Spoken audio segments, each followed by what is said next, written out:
During the Second World War, the United States embarked on one of the greatest science and engineering projects the world had ever seen. Over 125,000 people took part in the program, the vast majority of which had no clue what it was for, and the total cost of the program was over $1 billion, at a time when $1 billion was a lot of money. The end result was the most devastating weapon ever created, and it fundamentally changed the world. Learn more about the Manhattan Project and how the atomic bomb was created on this episode of Everything Everywhere Daily.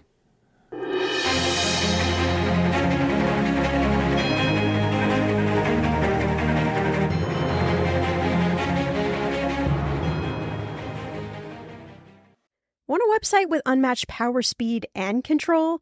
Try Bluehost Cloud, the new web hosting plan from Bluehost, built for WordPress creators by WordPress experts. With 100% uptime, incredible load times, and 24/7 WordPress priority support, your site will be lightning fast with global reach. And with Bluehost Cloud, your sites can handle surges in traffic no matter how big. Plus, you automatically get daily backups and world-class security. Get started now at Bluehost.com.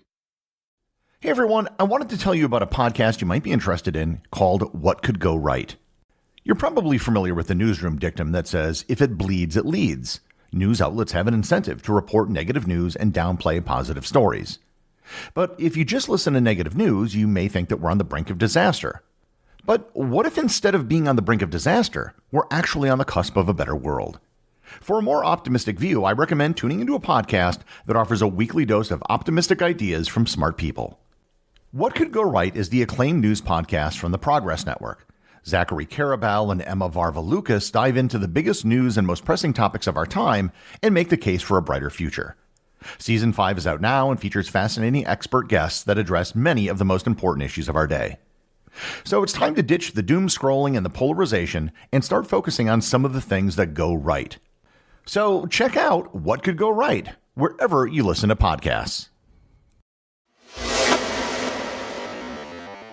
I've done a fair number of episodes detailing with the development and creation of the atomic bomb. I've discussed various nuclear tests, the Nazi atomic bomb program, the Trinity test, and a host of related subjects. However, I have not done a full episode on the central subject of the development of the atomic bomb, the Manhattan Project.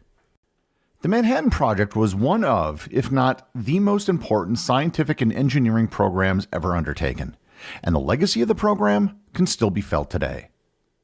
The story of the Manhattan Project actually begins in 1938 in Germany, of all places.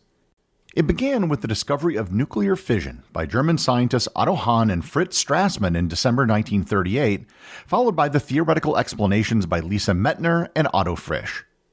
They found that it was possible to split the nucleus of a uranium atom and in the process release a tremendous amount of energy.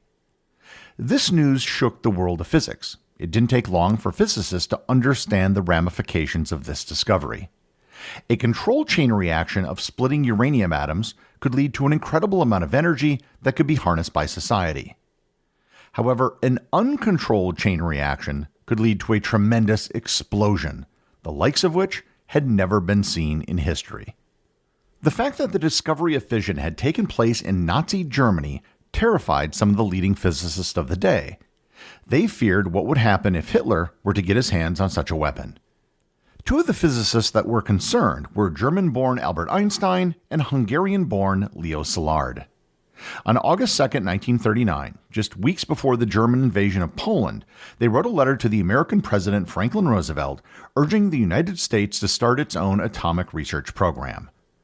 Roosevelt appointed Lyman Briggs of the National Bureau of Standards to head the Advisory Committee on Uranium. The committee reported back to the president in November of that year that uranium, quote, would provide a possible source of bombs with a destructiveness vastly greater than anything now known. The United States was still not in the war, so limited funding was given to general research in an attempt to create an atomic reactor, or what at the time was called an atomic pile. In June of 1940, the Advisory Committee on Uranium was renamed the National Defense Research Committee on Uranium. The next important date was a year later, on June 28, 1941. President Roosevelt signed an executive order that created the Office of Scientific Research and Development, or OSRD. Its director was Vannevar Bush, a man who is worthy of his own future episode. The OSRD took in the National Defense Research Committee on Uranium and renamed it the S1 Committee, a purposely ambiguous name. They were given a budget to research uranium-235, the fissile isotope of uranium, as well as plutonium, which had just been discovered in February of that year. Over in the UK, a separate research project was underway. In 1940, they established the Maud Committee to investigate the uses of uranium and later plutonium. They made some advancements in determining the critical mass of uranium-235 required for a bomb, as well as developing a plan for how to possibly separate uranium-235 from uranium-238.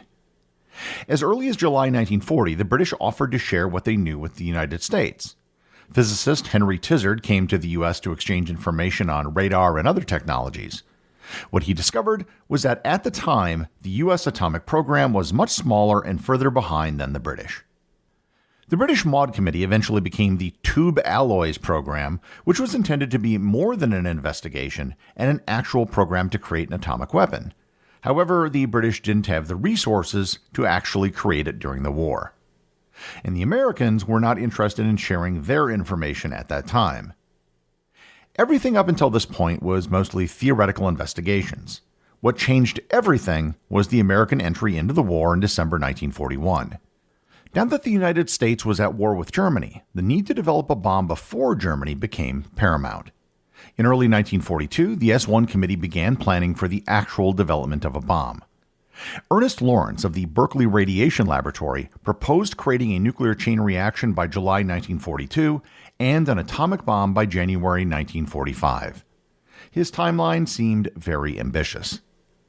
In June of 1942, the project was transferred to the newly established Army Corps of Engineers Manhattan Division. The Corps of Engineers named its districts after regions or major cities where the headquarters were located. When the project was first transferred to the Army, its first offices were located in Manhattan, and hence it was dubbed the Manhattan Project. The name stuck precisely because it wasn't descriptive and conveyed nothing about the project's purpose. The first order of business was selecting locations for the actual construction of the bomb. While over a dozen sites were used, there were 3 primary locations. The first was in Oak Ridge, Tennessee, just outside of Knoxville. It was to be the primary facility for uranium enrichment. The second major facility was near the town of Hanford in central Washington state on the banks of the Columbia River. This was to be the processing center for the creation of plutonium. On September 23rd, Brigadier General Leslie Groves was appointed to lead the Manhattan Project, and on October 19th, Robert Oppenheimer was appointed as the scientific director of the Los Alamos Laboratory. Los Alamos was to be the third major facility. This location was originally known as Project Y, the primary scientific laboratory where the bomb's design and testing was to be conducted. It was decided that Project Y should be located in a remote area, and the area selected in New Mexico was one near where Oppenheimer owned a ranch. In December 1942, Enrico Fermi and his team at the University of Chicago developed the world's first human-made, self-sustaining nuclear chain reactor, just 6 months after Lawrence's prediction. Construction began in the facilities in Oak Ridge and Hanford in January 1943, and the Los Alamos Center opened in March. In April, Oak Ridge received its first shipment of uranium, and by August, its first nuclear reactor, the X-10 graphite reactor, began operation. Here I should note that when the story of the Manhattan Project is often depicted in movies and television, it almost always revolves around Los Alamos. This is understandable, as this is where all of the celebrity scientists were assembled. For perhaps the only time in history, a collection of some of the world's greatest minds all lived and worked in close proximity to each other. Although vitally important, the Los Alamos facility was just a small part of the overall program. The vast majority of money and staff were all employed at Oak Ridge and Hanford. While the team at Los Alamos was busy working on the designs of the bomb, no matter what design they used, the raw components of the bomb were going to be some combination of uranium-235 and plutonium-239. Creating these raw materials was the single most challenging part of the entire Manhattan Project. This is what many physicists thought was going to be the thing that prevented the bomb from being built. Uranium comes in 2 naturally occurring isotopes, uranium-238, which makes up 99.3% of all natural uranium, and uranium-235, which makes up 0.7%. The problem is that both U-238 and U-235 are the same element and behave exactly the same chemically. There is no chemical process that you can use to separate one from the other. There were several different methods that were proposed for how to separate the different isotopes of uranium. The first was electromagnetic separation. This was a highly inefficient method that used the property that a magnetic field would deflect charged particles according to their mass. As the two isotopes had slightly different masses, you could separate one from the other. However, this was painfully slow as you had to almost do it atom by atom. I remember a professor who ran the mass spectrometry lab when I was in school explaining how he could theoretically enrich uranium with his mass spectrometer using this technique, but it would take decades to get an amount that you could even begin to manipulate. This was the first method pursued, not because it was the best method, but because it was known that it would at least work. Another method was gas diffusion. This method was much more promising but had bigger technical challenges. For starters, you had to make uranium hexafluoride, a highly corrosive gas. You use the property that when gases pass through a semi-permeable membrane, lighter mass gas particles tend to go through before heavier ones. You could separate the uranium hexafluoride gas that contained U-238 this way. However, you had to iterate it over and over and over. In November 1942, a gas diffusion plant was approved and was given the codename K-25. When the plant was finished in 1944, the K-25 facility was the world's largest building. It had over 5.2 million square feet, or 489,000 square meters of floor space, and a volume of 97.5 million cubic feet, or 2.7 million cubic meters. Finally, a liquid thermal diffusion plant was built.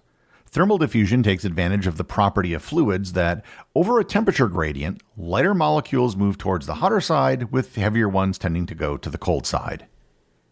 Over in Hanford, they were working on creating plutonium-239, an element that is not found in nature.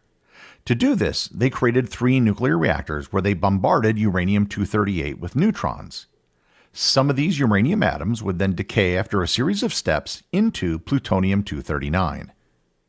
As plutonium wasn't natural, scientists initially had no idea how plutonium behaved chemically, so they had to figure out how to separate uranium from plutonium, which required plutonium that could be used for experimental research. To put the relative sizes of each facility into perspective, the Los Alamos facility in New Mexico only had about 8,000 people working there, including the families of the scientists. Oak Ridge had a workforce of about 75,000 people, and Hanford had about 50,000. This was on top of building some of the biggest industrial facilities on the planet. One of the big problems they had was keeping operational secrecy with so many people working there. The vast majority of the over 125,000 people who worked in some way on the Manhattan Project had no idea what they were working on. They just knew it was something scientific for the war effort. About 85,000 of those people were construction workers, with another 40,000 who worked at the plants. Most people only knew their small role and didn't know what anybody else was doing.